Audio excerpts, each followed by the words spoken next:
லக்ஷ்மி, நீ சொல்லு, இங்க என்ன நடந்துச்சு? மாமா, நீங்க தானே மாமா என் செருப்பை எடுத்துட்டு போய் தைச்சிட்டு வந்து துளசி கிட்ட சொன்னீங்க. ஆமா, அதுக்கு என்ன இப்போ?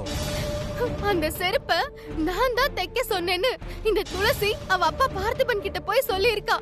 அவர் கோவப்பட்டு என்ன வந்து அடி அடின்னு அடிச்சிட்டாரு மாமா.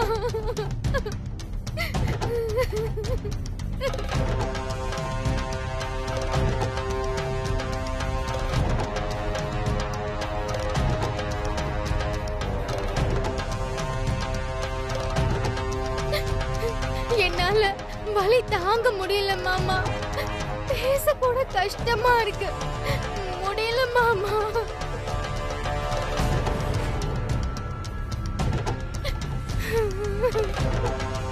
விஸ்வா, இவ பொய் சொல்றாப்பா. துளசி அவ அப்பா கிட்ட எதுவுமே சொல்லல. நாங்க தான் துளசி கடைக்கு செருப்பு தூக்கிட்டு போறப்ப வழியில அதை பார்த்தோம். நான் ஒன்னும் உங்ககிட்ட விளக்கம் கேட்கல. துளசிக்காக இப்ப நீங்க தான் பொய் சொல்றீங்க. இவளுக்கு லக்ஷ்மி இங்க இருக்கிறது சுத்தமா பிடிக்கவே இல்லை. இவளாலதான் இந்த வீட்டுல பிரச்சனையே வருது. என்னால நிம்மதியாவே இருக்க முடியல. தயவு செஞ்சு உங்க பொண்ணு துளசிய இந்த வீட்டை விட்டு அழைச்சிட்டு போயிடுங்க. நான் எதுக்கு வெளியே போகணும்? நான் போக மாட்டேன். இது என்னோட வீடு. நான் இங்கதான் இருப்பேன்.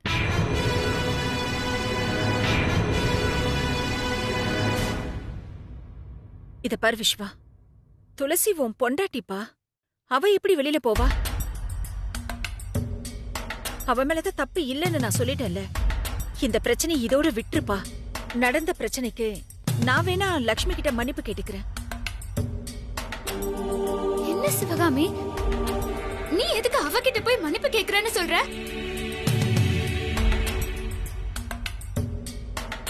முதல்ல நீ இங்க இருந்து கிளம்பு.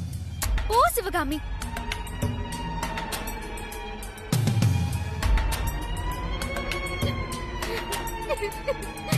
பாத்தீங்களா மாமா, நீங்க இல்லாத நேரம் பார்த்து என்ன அடிச்சு மிரட்டிட்டு போனாங்க. இப்போ என்னடான்னா நான் தான் ஏதோ தப்பு பண்ண மாதிரி பேசிட்டு இருக்காங்க. நான் இனிமே இந்த வீட்ல எப்படி மாமா இருப்பேன்? எனக்கு பயமா இருக்கு மாமா. நான் வேணும்னா என் ஊருக்கே திரும்ப போயிடுறேன் மாமா. லக்ஷ்மி, நீ எதுக்கு இந்த வீட்டை விட்டு வெளியே போகணும்னு சொல்ற? நீ பேசாம இரு. நான் தானே இவகிட்ட செருப்பு தைக்க சொல்லி சொன்னேன். அதுக்கு ஏன் அந்த ஆளு உன்ன அடிக்கணும்? அந்த ஆளை வந்து மன்னிப்பு கேட்க சொல்லு.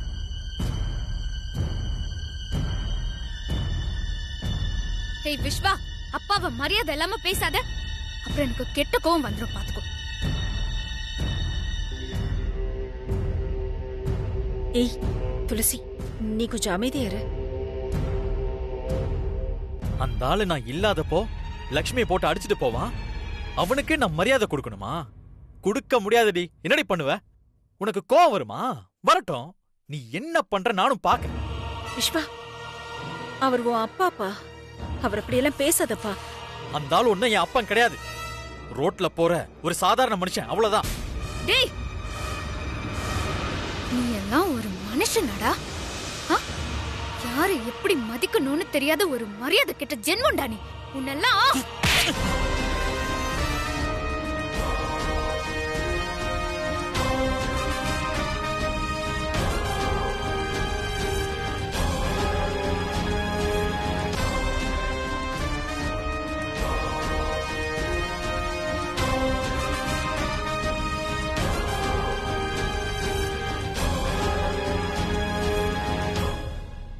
விஸ்வா, இந்த கத்தற வேலையெல்லாம் இங்க வச்சுக்காதீங்க. முதல்ல இங்க இருந்து வெளியில போங்க. உங்களை பார்க்கவே எனக்கு பிடிக்கல. வெளியில போங்க.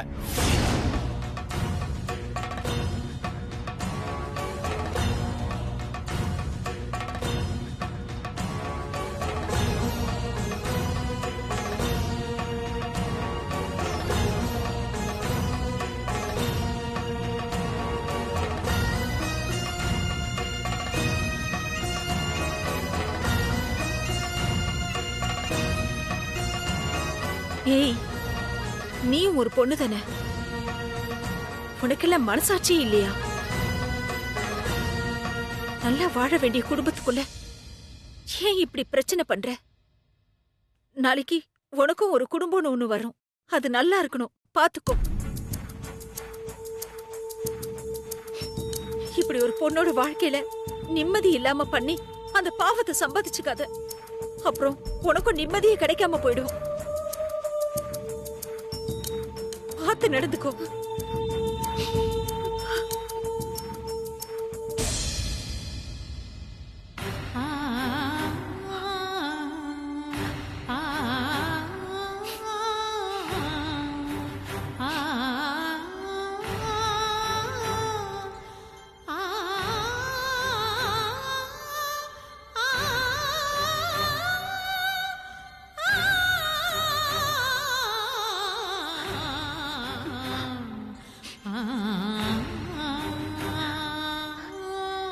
நான் சொல்ல கேட்காம நீ பாட்டுக்கு லட்சுமி கிட்ட மன்னிப்பு கேட்கறதுக்காக போன. இப்ப என்னாச்சு? விஸ்வா லட்சுமி பேச்சை கேட்டுட்டு துளசி அடிச்சிருக்கான். அதையும் நீ பார்த்துட்டு இப்படி மனசு உடைஞ்சு போய் உட்கார்ந்துருக்க. இந்த பிரச்சனை இப்படி விட்டுறக்கூடாது சிவகாமி. விட்டுறக்கூடாதுன்னா என்னங்க அர்த்தம்? மறுபடியும் அந்த லட்சுமி கிட்ட போய் சண்டை போட போறீங்களா? ஏன் அவகிட்ட போய் சண்டை போட்ட என்ன? அவ பண்றது அக்கிரமம், அநியாயம். இப்ப பைரவி ஹாஸ்பிட்டல்ல கிடக்கிறதுக்கு காரணம் யாரு? இந்த லட்சுமி அவ அக்கா ருத்ராவும் தானே. அந்த ருத்ராவை ஜெயில போட்ட மாதிரி இவன் மேல ஒரு கேஸ் புக் பண்ணி உள்ள தள்ளணும். அப்பதான் இவளுக்கு எல்லாம் சரியான புத்தி வரும். அவளுக்கு புத்தி வருதோ இல்லையோ, விஸ்வாவுக்கு நம்ம மேல கோவம் தான் இன்னும் அதிகமாகும். அதனால பாதிக்கப்பட போறது நம்ம துளசி தான். அதை நல்லா புரிஞ்சுக்கோங்க. உட்காருங்க மாமா. நீ உட்கார்.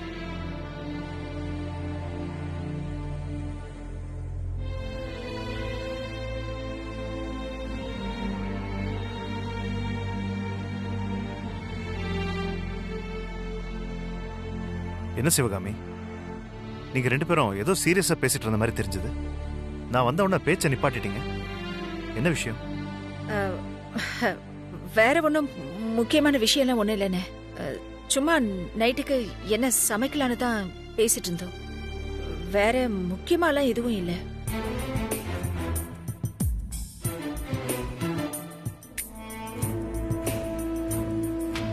அப்படியா பார்த்திபா? சமையலை பத்தி தான் ரெண்டு பேரும் பேசிட்டு இருந்தீங்களா? சிவகாமி, எனக்கு தெரிஞ்ச வரைக்கும் நீ என்கிட்ட பொய் சொன்ன மாதிரி எனக்கு ஞாபகமே இல்லை. இனிமேலும் சொல்ல மாட்டேன்னு நினைக்கிறேன்.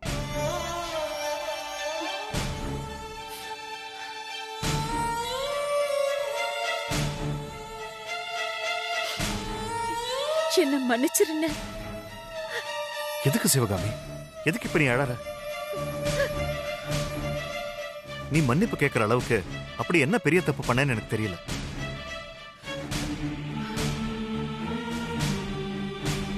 என்ன நடந்தது பார்த்துவா?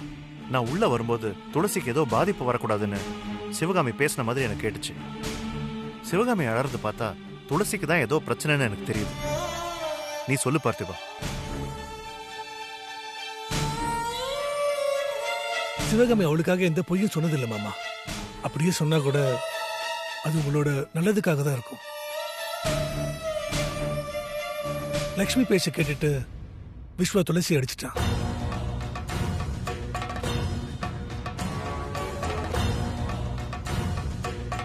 அதுவும் இவ கண் முன்னாடியே எல்லாமே நடந்திருக்கு.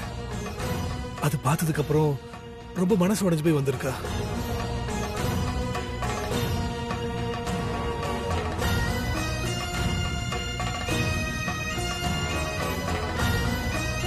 இந்த விஷயத்த உங்ககிட்ட சொன்னா நீங்க விஸ்வா மேல கோவப்படுவீங்க.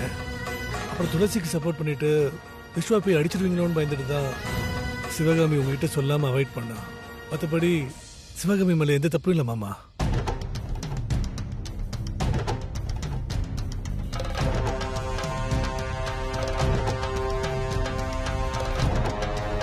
அம்மா அண்ணே நில்லுண்ணே.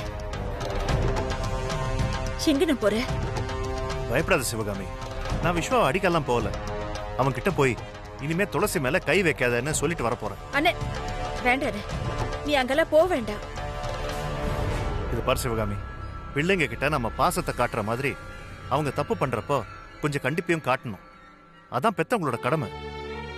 அதுக்கு இல்லண்ணே, துளசி தான் எங்க பிரச்சனையை நாங்களே பாத்துக்கிறோம் சொல்லிட்டா இல்ல, அதனால தான் சொல்றேனே. வேண்டானே, நாம எதுக்கும் கொஞ்சம் பொறுமையா இருந்து பாப்போம். இது பாருமா, எந்த விஷயத்துல பொறுமையா இருக்கணும்னு எனக்கும் நல்லா தெரியுமா. எப்போ அவன் துளசிய கை நீட்டி அடிக்கிற அளவுக்கு போயிட்டானோ அப்பவே அவனை தண்டிக்கிறதுக்கும் நமக்கு ரைட்ஸ் இருக்கு. இது ஒன்றும் குடும்பத்துக்குள்ள நடக்கிற பிரச்சனை இல்லை சிவகாமி, இது டொமஸ்டிக் வயலன்ஸ். சட்டப்படி இது ரொம்ப பெரிய தப்புமா. துளசியோட அப்பாவா நான் சொல்லல, ஒரு போலீஸ் ஆபீசரா நான் அவன்கிட்ட போய் சொல்லிட்டு வந்துடுறேன். அப்பதான் விஸ்வாவுக்கும் புரியும். இன்னொரு தடவை துளசி மேல கை வைக்கிறதுக்கு முன்னாடி அவன் யோசிக்கணும் சிவகாமி. இல்லண்ணே, இந்த ஒரு தடவை எனக்காக விட்டுருனே. இனிமே இந்த மாதிரி எல்லாம் நடக்காது. இல்ல சிவகாமி, இப்ப எதுக்கு என்ன போக வேண்டாம்னு தடுக்கிற? நான் விஸ்வா கிட்ட கோவப்பட மாட்டேன். அவனுக்கு சில விஷயங்களை புரிய வைக்கணும். இப்ப நான் போய் அவன் கிட்ட பேசலன்னா அவன் மறுபடியும் அந்த லட்சுமியோட பேச்சை கேட்டுக்கிட்டு இதே தப்பு தான் பண்ணுவான்.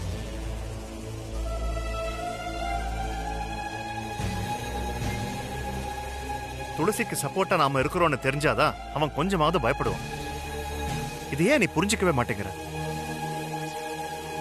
ஆமா சிவகாமி, மாமா போயிட்டு விஸ்வா கிட்ட பேசிட்டு வரட்டும். அப்பதான் விஸ்வாவும் துளசிக்கிட்ட மரியாதையா நடந்துப்பான். இல்லங்க, விஸ்வாவோட கோவமே வேற மாதிரி இருக்கு. இந்த சமயத்துல அண்ணன் அங்க போனாருன்னா கண்டிப்பா அண்ணன் விஸ்வாவை அடிச்சிருவாரு. அண்ணனோட குணம் எனக்கு தெரியும். அதுக்காகத்தான் நான் பயந்து போவேன்னு சொல்றேன். அண்ணே ப்ளீஸ், இந்த ஒரு தடவை எனக்காக விஸ்வாவை மன்னிச்சிருன.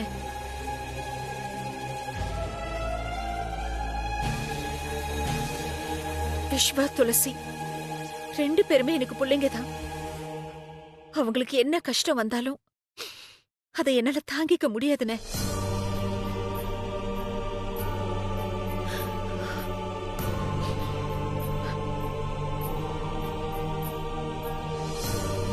சரி சிவகாமி, இந்த ஒரு தடவை உனக்காக நான் விஸ்வா கிட்ட பேசாம விடுறேன்.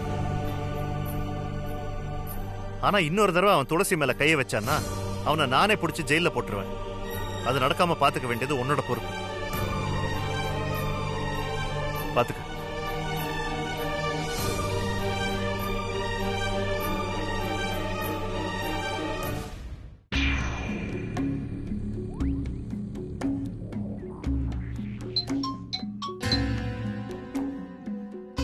சொல்லு லக்ஷ்மி. சின்னத்த எப்படி இருக்கீங்க? நான் நல்லா இருக்கேன் லக்ஷ்மி. நீ எப்படி இருக்க? உனக்கு எந்த பிரச்சனையும் இல்லைல்ல? எனக்கு எப்படி எத்த பிரச்சனை வரும்? எனக்கு தான் விஸ்வா மாமா சப்போர்ட்டா இருக்காரே. இங்க இருக்கிற வரைக்கும் எனக்கு எந்த கவலையுமே இல்ல. நான் சந்தோஷமா ஜாலியா இருக்கேன். ம், என்ன என் கழுத்துல தாலி மட்டும் தான் இல்ல. இங்க பாரு லக்ஷ்மி, நீ சந்தோஷமா இருக்கிறது முக்கியம் இல்ல. அந்த துளசி சந்தோஷமா இருக்க கூடாது. அவளுக்கு விஸ்வாக்கு இடையில ஏதாவது பிரச்சனை வந்துகிட்டே இருக்கணும். அதுக்கு ஏதாவது பண்றியா? என்ன சின்னத்த, என் மேல உங்களுக்கு நம்பிக்கை இல்லையா? துளசிய நான் சந்தோஷமா இருக்க விட்டுருவேனா? இன்னைக்கு கூட விஸ்வா மாமா துளசிய ஓங்கி ஒரு அறை அரைஞ்சாரு தெரியுமா? அதுவும் சிவகாமி கண்ணு முன்னாடியே அடிச்சாரு. ஏய், என்ன லக்ஷ்மி சொல்ற? நீ சொல்றதெல்லாம் உண்மையா? அந்த சந்தோஷமான விஷயத்த என்னாலதான் பார்க்க முடியாம போயிடுச்சு. அந்த துளசியால விஸ்வா முன்னாடி ஹைதராபாத்ல நான் நிறைய வாட்டி அவமானப்பட்டிருக்கேன். அன்னைக்கு என்னோட மானமே போயிடுச்சு லக்ஷ்மி. அன்னையில இருந்து என் மனசே சரியில்லை. ஆனாலும் என் மனசுக்குள்ள ஒரு ஆசை இருக்கு லக்ஷ்மி. என்ன ஆசை சொல்லுங்க சின்னத்த. அதுவா, எப்படியாவது அந்த துளசிய என் கையால 4 சாத்து சாத்தணும். அப்பதான் நான் பட்ட அவமானத்துக்கு அவளை பழி வாங்கின திருப்தி எனக்கு கிடைக்கும். இதுதான் உங்க ஆசையா? கவலையே படாதீங்க, கூடிய சீக்கிரம் நான் உங்க ஆசையை நிறைவேற்றி வைக்கிறேன். எனக்கு அந்த நம்பிக்கையெல்லாம் இருக்கு லக்ஷ்மி. சரி சரி, அதெல்லாம் இருக்கட்டும். பைரவி அம்மா பத்தி ஏதாவது தகவல் தெரிஞ்சதா? பைரவி அத்தைய பத்தி எந்த தகவலுமே தெரியல சின்னத்த. லக்ஷ்மி, பைரவி அம்மாவோட நிலைமை எப்படி இருக்குன்னு அப்பப்போ நம்ம விசாரிச்சு தெரிஞ்சுக்கணும். இல்லனா அவங்க குணமாகி வீட்டுக்கு வந்தாங்கன்னா உன்னோட நிலைமை ரொம்ப மோசமாயிடும். நீ எதுக்கும் விஸ்வா கிட்ட பைரவி அம்மா பத்தி விசாரிச்சுக்கிட்டே இரு. மாமா கிட்ட இது வரைக்கும் நான் பைரவி அத்தைய பத்தி எதுவுமே கேட்கல சின்னத்த. கேட்கணும் லக்ஷ்மி. நீ துளசிய பழி வாங்குறதுலே குறியா இருந்துகிட்டு பைரவி அம்மா விஷயத்துல கோட்டை விட்டுறாத. பைரவி அம்மாக்கு தான் எல்லா உண்மையும் தெரியும். அத நீ ஒரு பக்கம் ஞாபகத்துல வச்சுக்கோ. நீங்க சொல்றதும் கரெக்ட் தான் சின்னத்த. பைரவி அத்தை குணமாய் வந்துட்டாங்கன்னா அப்புறம் என் வாழ்க்கையே முடிஞ்சு போயிடும். சின்னத்த, எனக்கு ஒரு ஐடியா தோணுது, சொல்லட்டுமா? ஐடியாவா? என்னன்னு சொல்லு. நானும் நீங்களும் பைரவி அத்தை இருக்கிற ஹாஸ்பிட்டலுக்கு போய் அவங்க எப்படி இருக்காங்கன்னு பாத்துட்டு வருவோமா? ஏய், ஏற்கனவே நான் அந்த ஐடியால யோசிச்சு பாத்துட்டேன். அதெல்லாம் சரிப்பட்டு வராது லக்ஷ்மி. ஏன் சின்னத்தை இப்படி சொல்றீங்க? அது பைரவி அம்மாவை பாக்குறதுக்காக நான் ஹாஸ்பிட்டலுக்கு போயிருந்தேன். அப்போ அங்க ராஜன் ஐயா இருந்தாரு. நான் அவர் கண்ணில் படாம நைஸா எஸ்கேப் ஆயிட்டேன். என்ன சின்னத்தை நீங்க? ராஜன் மாமா என்ன டெய்லியும் அங்க இருக்க போறாரு? அவர் இல்லாத சமயம் பார்த்து நம்ம 2 பேரும் போயிட்டு வந்துடலாம். அப்படி அலட்சியமா சொல்லாத லக்ஷ்மி. ராஜன் ஐயா லேசுப்பட்டவர் இல்ல. அவர் ஒரு போலீஸ்காரர். அவருக்கு போலீஸ் புத்தி அதிகம். ஏன்னா பைரவி அம்மாவை ஆக்சிடென்ட் பண்ணி அவங்கள ஹாஸ்பிட்டல்ல படுக்க வச்சதுக்கு காரணமே உன் அக்கா ருத்ராதான்னு அவருக்கு ரொம்ப நல்லா தெரியும். ஆனா ருத்ராக்கா இப்ப ஜெயில தானே இருக்காங்க. அப்புறம் அவரை பார்த்து நீங்க பயப்படுறீங்க? இது பயம் இல்ல லக்ஷ்மி, முன்ஜாக்கிரதை. எல்லாம் உன் நல்லதுக்கு தான் சொல்றேன். சரி சின்னத்த, நான் இப்ப என்னதான் பண்றது? துளசியையும் பழி வாங்கணும், அதே சமயம் பைரவியத்தை வராங்களான்னு பாத்துக்கணும். உண்மையை சொல்லணும்னா அதாண்டி கரெக்ட். ஆனா இதுல இன்னொரு விஷயமும் இருக்கு. பைரவி அம்மா வீட்டுக்கு வரதையும் இல்ல அவங்க குணமாகறதையும் ஒன்னால தடுக்கவே முடியாது. அதுக்காக நீ பண்ண வேண்டியதெல்லாம் ஒரே ஒரு விஷயம்தான். அது என்ன சின்னத்த? நீ செய்ய வேண்டியது என்னன்னா, பைரவி அம்மா குணமாகி வீட்டுக்கு வந்ததும் நீ விஸ்வா கையால தாலி கட்டிக்கணும். அப்புறம் அந்த துளசிய நீ விவாகரத்து பண்ண வைக்கணும். இந்த 2ஐயும் நீ பண்ணிட்டீனா அதுக்கப்புறம் நாம நினைச்சத சாதிக்க முடியும். சின்னத்த, நீங்க சொல்ற இந்த 2ஐயும் நான் ஈஸியா பண்ணிடுவேன். ஆனா அதுக்கு முன்னாடி பைரவியத்தை குணமாகி வரக்கூடாது, அதுதானே முக்கியம். கரெக்டா புரிஞ்சுக்கிட்ட லக்ஷ்மி. சின்னத்த, சரி, மாமா ஆபீஸ்ல இருந்து வர டைம் ஆயிடுச்சு. நான் அவருக்கு சாப்பாடு வேற ரெடி பண்ணணும். ஏதாவது வேற விஷயம் இருந்தா நானே கால் பண்ணி பேசுறேன். சரி லக்ஷ்மி, நீ உன் வேலையை பாரு. என்னால உனக்கு போன் பண்ண முடியாது, அதனால நீயே எனக்கு கால் பண்ணி பேசு, சரியா? சரிங்க சின்னத்த, நான் வச்சிரட்டுமா?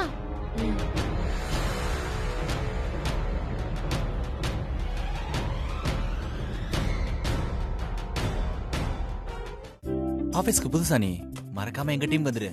ஓப்பிடிக்கலாம். மேனேஜர் சார், நாளைக்கு ஒரு நாள் எனக்கு லீவ் வேணும். எப்படி உங்களுக்கு மெயில் பண்ணுமா இல்ல சும்மா சொன்னா போதுமா? என்ன நக்கலா? டேய், நம்ம ஆபீஸ்க்கு சிவராமன் சார் தான் மேனேஜர். என்ன போய் மேனேஜர்னு சொல்ற? நம்ம டீமுக்கு நீ தானே மேனேஜர். அதான் கார்த்தி அப்படி சொல்றான். இதுல தப்பு என்ன இருக்கு? ஓஹோ, நீயும் அவன் கூட சேர்ந்துக்கிட்டு கலாய்க்கிறியா? நான் ஒண்ணும் கலாய்க்கலப்பா. கார்த்தி கலாய்க்கறனோ என்னவோ. ஏன் கார்த்தி, நீ கலாய்க்கவா செஞ்ச? நானா கலாய்க்கலப்பா. Guys, very good morning. Good morning sir. Yes, good morning. Good morning. நான் இப்போ உங்க எல்லாருக்குமே ஒரு சூப்பர் குட் நியூஸ் சொல்ல போறேன். அது வரைக்கும் உங்க வெட்டி பேச்செல்லாம் ஸ்டாப் பண்ணிக்கிறீங்களா ப்ளீஸ்? டேய், என்னடா? Okay sir.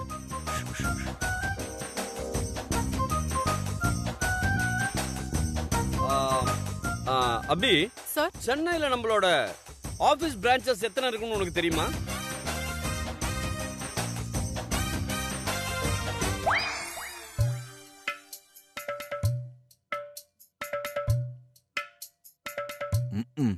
அவனுக்கே தெரியாது, அவளுக்கு எங்க தெரிய போகுது?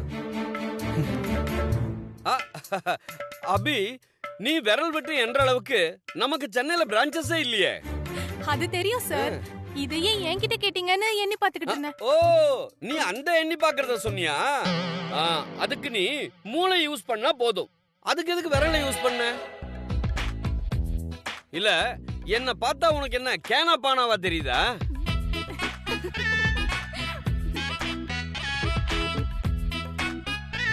சார், அது என்ன சார் கேனா பானா? இந்த மாதிரி டீடைல் கேக்குற வேலை என்கிட்ட வச்சு கூடாது. ஓகே? Okay sir. இப்ப நான் சொல்ல போற விஷயத்த மட்டும் டீடைலா கேட்டுக்கணும். ஓகே, புரியுதா? புரியுது சார். சார், அது என்ன சார் விஷயம்? நம்ம சென்னையில இருக்கிற அசோக் நகர்ல நம்ம ஆபீஸ்க்கு இன்னொரு பிரான்ச் ஓபன் பண்ண போறோம். அதுக்கும் நான் தான் manager. Super sir, super sir, super sir. Congrats. Thank you thank you congrats sir. Thank you வாழ்த்துக்கள் sir. Thank you thank you congratulation sir. Thank you congrats sir. Thank you. Sir அந்த branch எப்ப sir open பண்ண போறாங்க? அதுக்கு சில ஃபார்மாலிட்டிஸ்லாம் இருக்கு. இடம்லாம் கூட பார்த்தாச்சு. உள்ள இன்டீரியர் ஒர்க் கூட ஸ்டார்ட் பண்ணியாச்சு.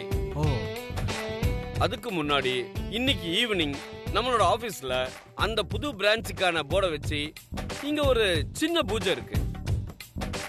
அதுக்கு யாராவது ஒருத்தரை வச்சு அந்த குத்துவிளக்கு ஏத்த சொல்லலாம் நான் முடிவு பண்ணிருக்கேன். ஓ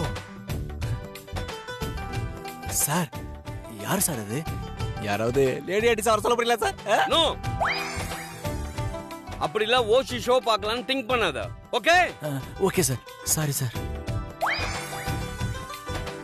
நம்ம ஆபீஸ் ஸ்டாஃபோட ஒய்ஃப் யாராவது ஒருத்தர் தான் அந்த குத்துவிளக்கை ஏத்தணும்னு நான் முடிவு பண்ணிட்டேன். அப்படி பார்க்கும்போது இந்த ஆபீஸ்ல நானும் விஸ்வா 2 பேர் மட்டும்தான் மேரிட் ஆனவங்க.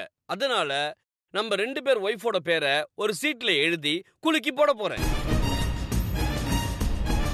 அதுல யார் பேர் வருதோ அவங்க தான் அந்த குத்து விளக்கை ஏத்தணும்.